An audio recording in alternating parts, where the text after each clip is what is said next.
बड़ी खबर इस वक्त आ रही है। अरुणाचल प्रदेश में भारत और चीन के सैनिकों के बीच झड़प की यह खबर है।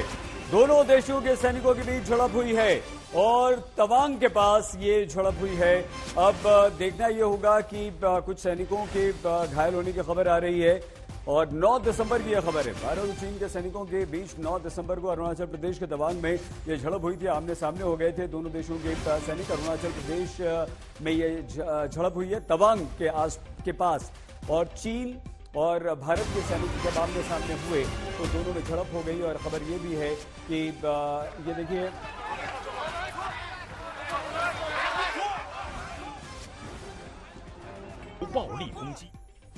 ये हम आपको हालांकि पुरानी तस्वीरें दिखा रहे हैं जब कई बार ऐसे मौके आए हैं जब भारत और चीन के सैनिक जो है वो आपस में भिड़ गए हैं, उनके बीच झड़प हुई है। लेकिन तवांग के पास ये जो अभी खबर आई है ये थोड़ी सी इसलिए भी परेशान करने वाली खबर है क्योंकि पिछले कई दिनों से भारत और चीन के वरिष्ठ अधिकारियों के बीच और सैन्य स्तर पर भी बातचीत चल रही है और शांति बनाए रखने की लगातार कोशिशें हो रही हैं। लेकिन एक बार फिर से ये खबर आई जब पिछली बार भारतीय सैनिकों की और चीन के सैनिकों की झड़प हुई थी तो उसमें हमारे कुछ जवान शहीद हुए थे, लेकिन बहुत बड़ी तादाद में हमने चीन के सैनिकों को मार गिराया था हमारे जवानों ने।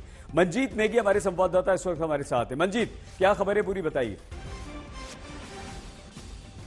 देखिए सईद, 9 तारीख की घटना बताई जा रही है जब तवांग सेक्टर यानी कि अरुणाचल के तवांग सेक्टर में पीएलए चीनी सैनिक एलएसी के नजदीक जिस एरिया में ये कहा दोनों सेनाओं के बीच में रिसेप्शन को लेकर लड़ाई है, वहां पर वो आमने सामने आए और एक तरह की झड़प की स्थिति बनी वहां पर। और उसके बाद भारतीय सैनिक जो वहां पर तैनात थे उन्होंने चीनी सैनिक को पीछे जाने के लिए कहा, उनको पीछे धकेलने का काम किया और उसके बाद पूरी मुस्तैदी के साथ भारतीय सेना ने चीनी सेना की झड़प का, इस घुसपैठ का जवाब दिया है। और उसके बाद अब दोनों स्तर पर स्थिति को संभाला गया है और वहां पर जो लोकल कमांडर स्तर की फ्लैग मीटिंग होती हो, बैठक के बाद ये बैठक हुई है।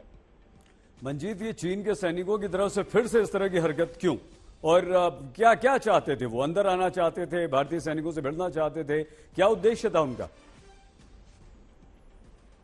देखिए, अरुणाचल का जो सही तवांग इलाका है वहां पर दोनों सेनाओं के बीच में एलएसी को लेकर, एलएसी के परसेप्शन को लेकर, कुछ इलाकों को लेकर लंबे समय से विवाद है। ये बात पुराने समय से है और लद्दाख के बाद अरुणाचल एक ऐसा इलाका है जहां पर चीन कुछ हिस्सों पर अपना कब्जा जमाना चाहता, अपनी बात को रखता है और उसी के मद्देनजर एक घटना हुई है। और ये आप देखें कि लद्दाख में फिलहाल जहां पर दोनों सेनाएं अपने अपने इलाकों में जा चुकी हैं, लेकिन चीन की लगातार कोशिश होती है और इस वक्त जब चीन में एक तरह से शी जिनपिंग दोबारा सत्ता में लौटे हैं तो कहीं ना कहीं चीन एक रणनीति के तहत अब लद्दाख सेक्टर के अलावा अरुणाचल के इस इलाके में तवांग का इलाका जहां पर चीन अपना दावा करता है उस इलाके में ये घटना सामने आई। हालांकि पहले से मुस्तैद भारतीय सेना ने इस घटना का जवाब दिया है और अब कमांडर स्तर पर फ्लैग मीटिंग के बाद इस मामले पर आगे चर्चा की जा रही है। मंजीत, ये सिर्फ झड़प हुई है या इसमें कुछ गोलीबारी भी हुई है या बात कुछ आगे मारपीट तक भी बढ़ी है? देखिए, फिलहाल सेना की तरफ से जो सोर्सेज से जानकारी दी गई है उसमें अगर उसे देखें तो उसमें कहा गया फेस ऑफ हेल्ड तो minor injuries few personal both side, यानी कि दोनों तरफ के जो सैनिक हैं वो घायल हुए हैं, ये कहा गया है।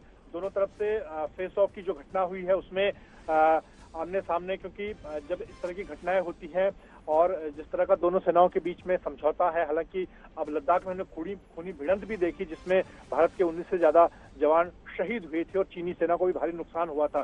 तो यहाँ पर भी जो 9 तारीख की घटना बताई जा रही है तवांग सेक्टर में, उसमें दोनों सेनाओं के बीच दोनों सैनिकों के घायल होने की घटना सामने आई है। तो इस बात से इनकार नहीं किया जा सकता कि ये एक तरह से भिड़ंत हुई है दोनों के आमने सामने। और हालांकि गोलीबारी की बात सामने नहीं आ रही है, लेकिन जिस तरह से धक्का मुक्की और दूसरे जो लाठी डंडों से आमना सामना होता है उस तरह की घटना हुई है और जिसमें दोनों तरफ के सैनिक घायल हुए हैं।